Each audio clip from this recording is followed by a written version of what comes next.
Oh, I found another corn. Ooh. Is it a good one or is it a bad one? I don't know. We'll find out. I don't think it's good. It's not a good witch? No, it looks like some nasty tea. Ooh. It smells rotten. Ugh. Oh, but it had ones that popped. It smells very sour, like, I don't even know. Gross, rotten corn. Momo. Don't go mess with the goats. Good boy, Momo. We're ready? Yeah. Hey there, homesteaders. So we finally had some really cold night temperatures and a lot of our plants died back, but there are still a few things that are thriving that I want to show you today, and I also want to plant some garlic and some of these cool Chinese fruit radishes.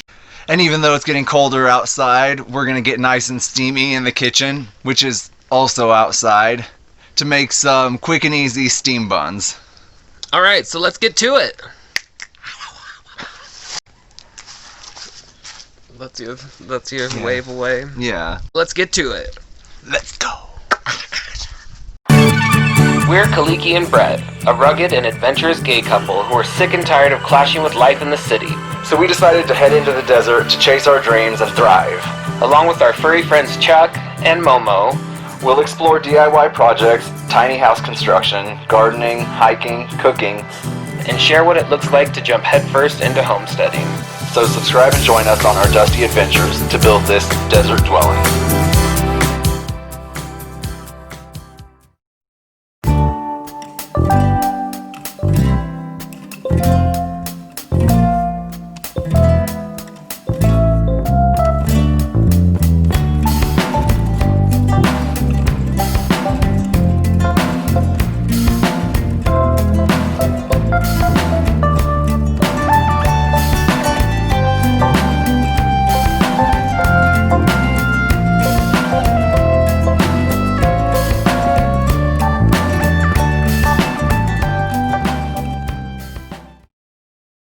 So as you can see, most of what's in the high tunnel has now completely just died back from the cold. It got down to about 14 degrees maybe about a week ago.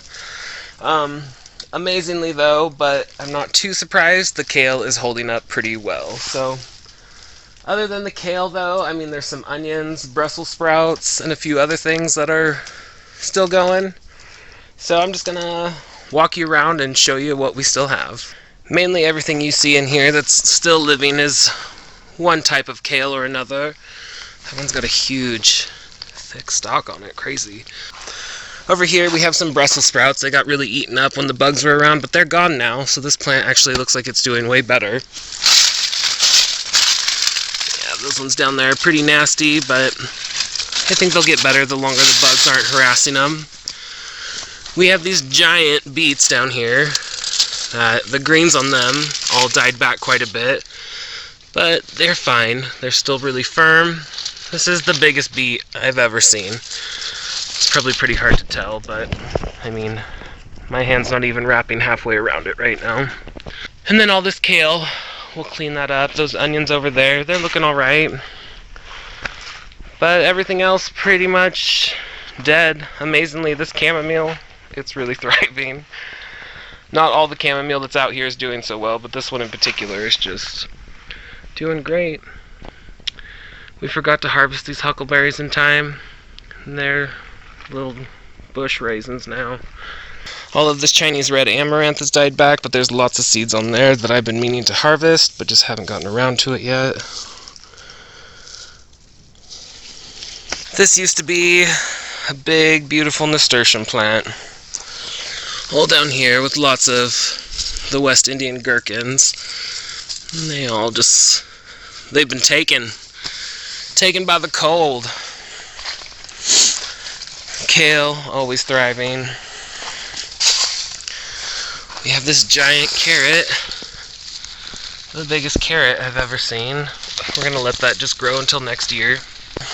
This is a Gargantuan Radish of some sort. I don't know what it is. It is insane. We don't even know how big it is. We were going to pull it up. We decided to leave it and let it just die back into the ground. This is one of the happiest kales we have out here. So like I said, I definitely want to plant some garlic out here today, and there are a couple different types of radishes that I want to try in the high tunnel. It's a little late in the season to be starting all of this, but since we have the protection of the high tunnel, I want to give it a shot and see how well it really does extend our growing season. First thing I'm going to do is take this lawnmower here, our Ego Power electric lawnmower. Super amazing. It's so nice to have a battery-powered mower. Don't want to be using gas, and we don't have enough electricity with our solar power system to be powering one that you plug in. But so I'm going to take this mower and just kind of clear a little area out so I can make a bed for the garlic and radishes. This is what the high tunnel looks like before I'm going to mow some of this down.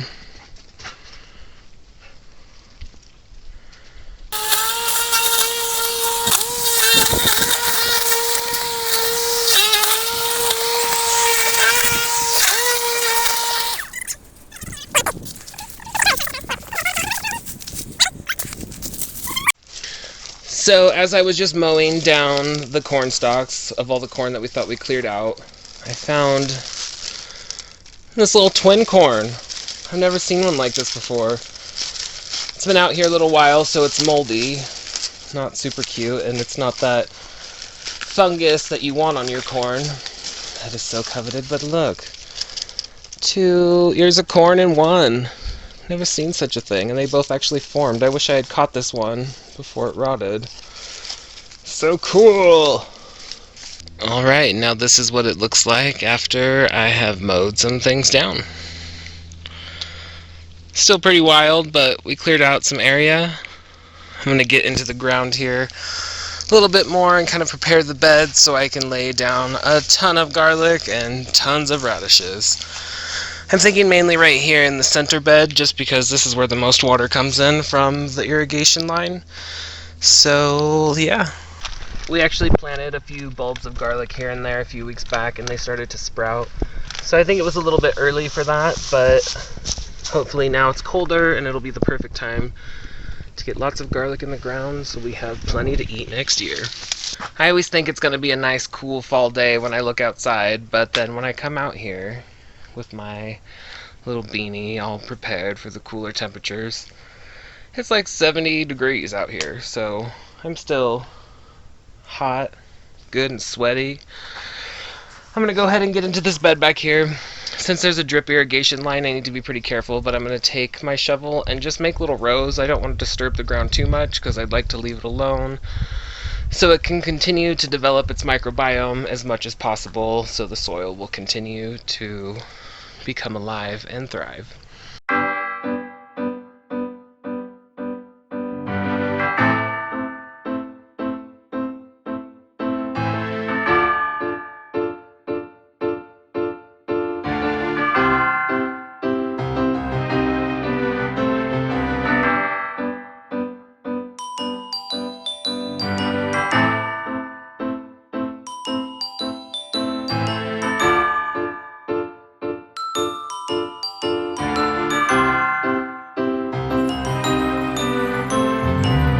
I'm going to go ahead and plant some radishes and some garlic in that trench just so I can get some done for you to see, and then I'll probably do the rest of them after that.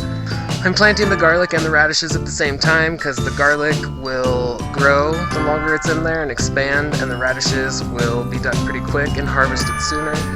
So it'll help break up the soil and allow for the garlic to have more room as it matures. Alright, so I've got a handful of garlic. I'm going to place them, I think, every 8 to 10 inches apart so I have enough room for the radishes also. And you want to plant them root side down. And I'm just going to kind of set them in there with their root side down. And then I'm going to come back and just spread all of this over the top of it, all the mulch and dirt that I stirred up.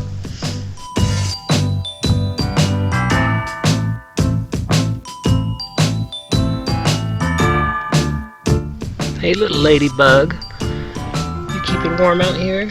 You alive? You okay? Oh, sorry. Alright, so the next thing that I want to get planted in there is these Chinese Shawo fruit radishes. They are supposed to be a sweet radish, and they're green, which is really exciting. I've tried planting them a few times throughout the summer, but it was so hot here that they just kind of came out like normal radishes. So since it's a lot cooler, I think this is the perfect time to try them here in the high tunnel. So I'm just going to place a couple of these between each one of those cloves that I put down there. So I have a really bad habit of over planting things, so I'm going to try to be calm about what I'm doing, and I'm just going to drop 2 seeds between every bulb of garlic. It's probably more than necessary already, but whatever.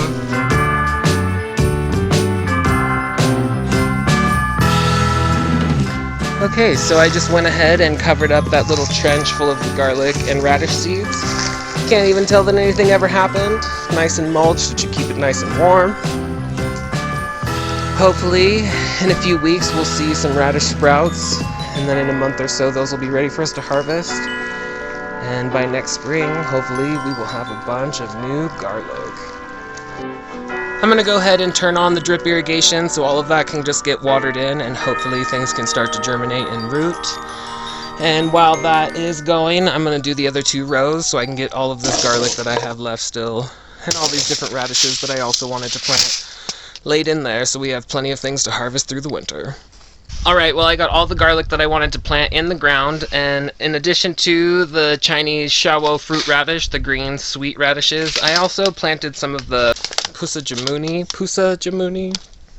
I don't know how you say it. Never tried these ones before either. They also like some cool weather, so hopefully this is the perfect time to plant them. We sent some of these seeds to the little salty homesteader down in Texas, and so I'm excited to see what her results are going to be with those seeds as well. I'll put a link to her page down in the description. So these are the things that we're managing to plant here in the high desert in November. What kind of stuff are you growing in your garden? Why don't you leave us some comments below of some fun stuff you're able to get going in the cooler months. And we'll check back in here in a few weeks to see if those radishes have sprouted and see if anything's going on with the garlic. I've definitely worked up an appetite out here. I'm excited for those steam buns that Bret's working on. So let's head into the kitchen and see how they're going. Oh, hi, Vicky. Come on in.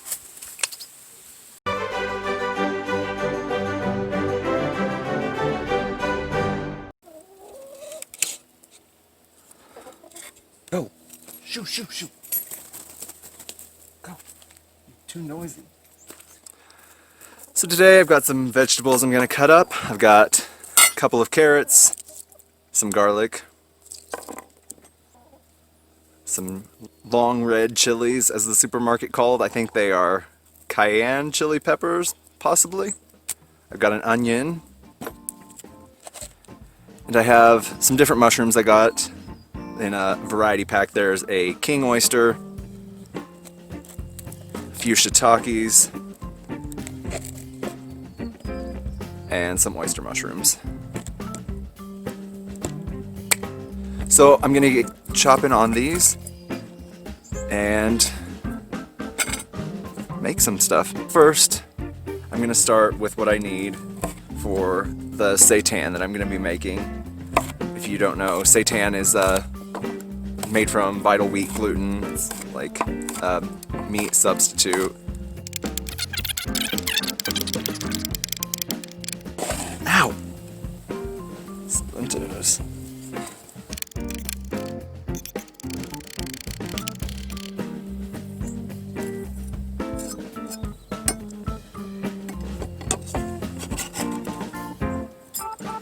And next I'm going to chop up the garlic. Just crush all the cloves. Take all the paper off.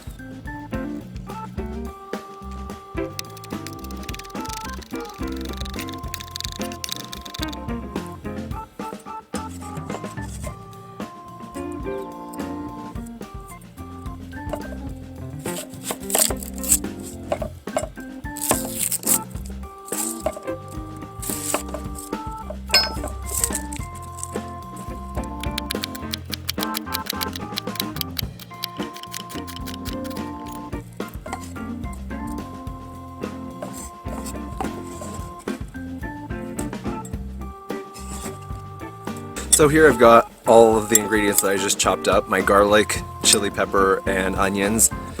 And I'm going to be making the seitan now. I've got some vital wheat gluten, which just kind of looks like white flour. It basically is just it's only the gluten from flour. And then here I have some soy protein, which I've never actually used, but I've seen recipes that use it. And I think it'll change the texture of this a little bit. I'm just curious to see. I've had it for a while and not used it, so I thought, let's just use it now. So I'm gonna add that. To that, I'm gonna add some water, some soy sauce. I have some here spicy Korean style stir fry sauce. Add some of that. And just a couple drops of liquid smoke. Now let's start mixing this up. Oh yeah, it's definitely gonna need more water.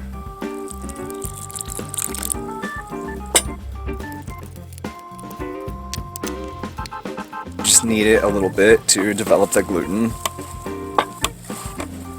That's what makes this have that kind of chewy, meat-like texture once it's cooked. You can see how kind of building that texture.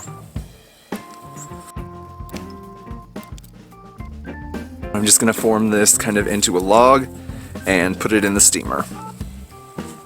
Alright, now I've got this formed into a nice little log, and I'm gonna just pop it into my steamer basket and let that steam for about 45 minutes. Now that I've got that steaming, I'm gonna cut up the rest of the vegetables for the filling.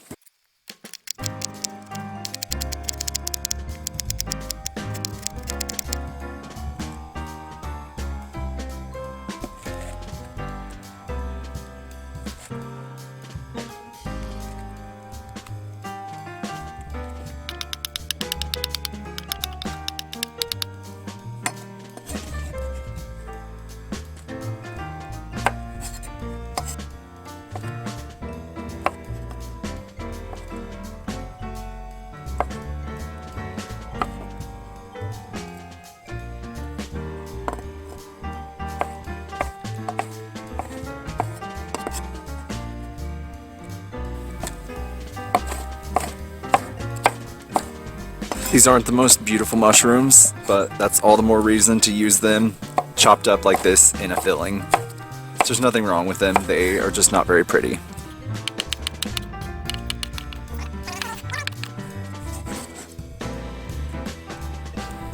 And I'm gonna cut up this other pepper just into nice little slices.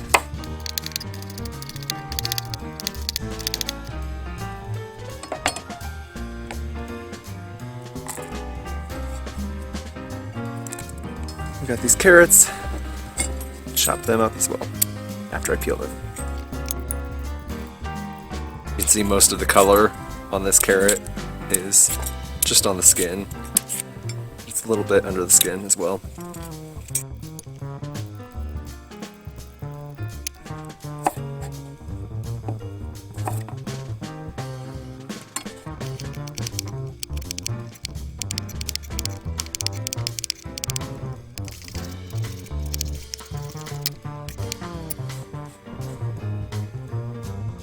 I've got my hot saute pan. I'm going to add my mushrooms.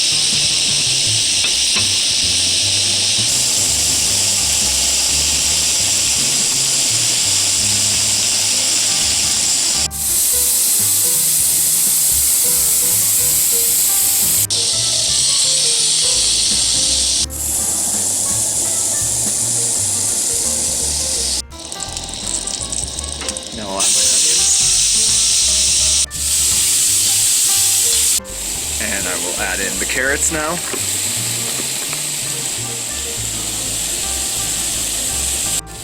I'll add a little bit of soy sauce to this.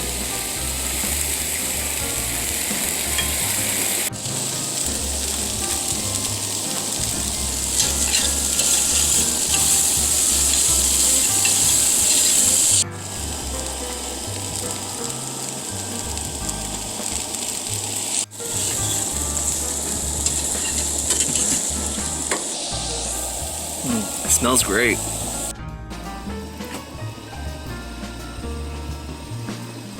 Oh my. so now I have the filling and the timer just went off, but I've already taken it off the steamer.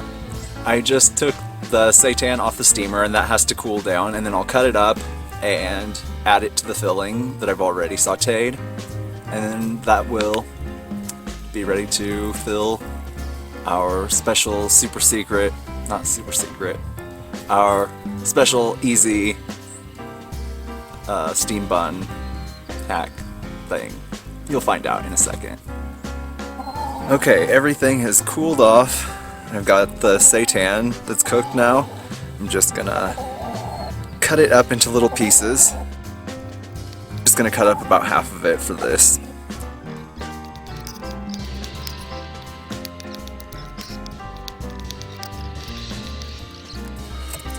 And here I've got the stuff I cooked earlier. I've got the onions and carrots with the sauce and the mushrooms. I'm just gonna add all of this chopped up seitan to that. Hush, Tootsie. I'm gonna add a little bit more of this Korean style stir-fry sauce and just mix it all up. Alright, now that's ready to go. Now I'm gonna start filling my steam buns. Here I just have a can of these poppin' biscuits. So I'm just gonna press this out flat and then just take a little bit of my filling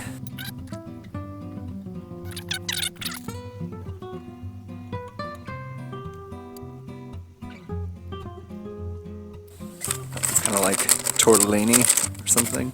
I just dropped one of those on the ground and now Momo is taking it off to the side to eat it. He loves a raw biscuit. So I'm almost done with the second tray of these, and I've settled on a different way of folding them. Alright, now these just have to steam for about 10 minutes and they'll be done.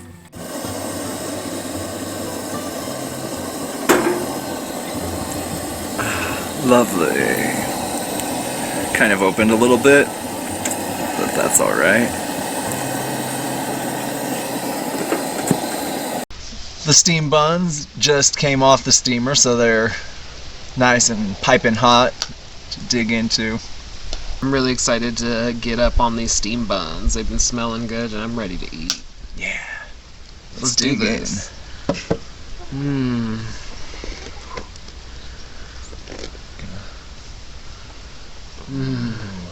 They're so hot. They look like little mouths. Yeah. It's not too hot. Oh, it's so hot. I don't know if I'm ready.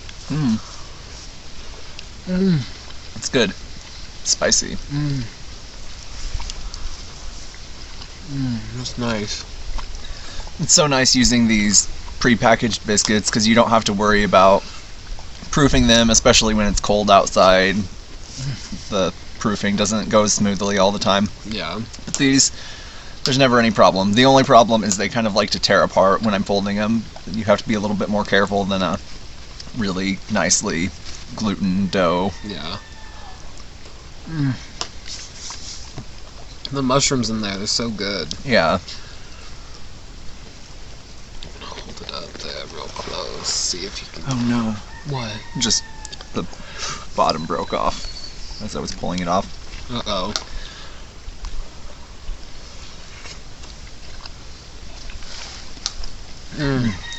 Yeah, I just got a really big chunk of mushroom. It was nice.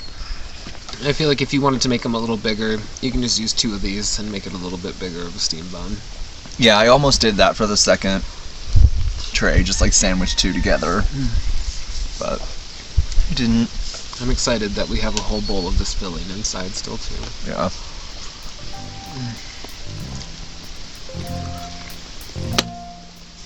Well, I hope that you got an idea of some stuff that maybe you could be planting in your garden during the winter. Thanks so much for watching. Don't forget to like, subscribe, and hit the notification bell so you don't miss the next episode of Desert Dwelling. See you next Tuesday.